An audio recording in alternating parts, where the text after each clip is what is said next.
जब हमारी मौजूदगी में कोई हमारी कदर नहीं करता तो उससे दूर इस आरज़ू में चले जाना कि अब शायद इसे हमारी कदर हो जाएगी। ऐसा करना बिल्कुल ऐसा ही है जैसे सूखी लकड़ी पे पानी डाल के आग बुझाने की कोशिश करना। जिन्हें एहसास नहीं होता उन्हें कभी भी एहसास नहीं होता, चाहे आप 7 आसमान ही क्यों पार ना कर लें। उनके लिए आपका वजूद ऐसा ही बेमायना है जैसे एक नाबीना के लिए कोसों कज़ा के रंग। मैंने लोगों के बुलंद कहकों में उनके टूटे हौसलों को महसूस किया है, चोरियों में पोशीदा दास्तानों को जाना है।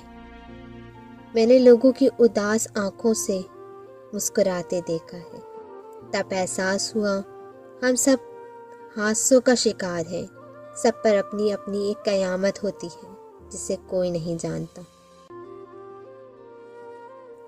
दुनिया की कही हुई बात और अपनों की कही हुई बात में बहुत फ़र्क है कि दुनिया की कही हुई बात पहले तकलीफ़ देती है, फिर उसकी आदत हो जाती। अपनों की कही हुई बात कभी आदत नहीं होती, हर बार सुनने पर तकलीफ़ पहले से ज़्यादा बढ़ती है।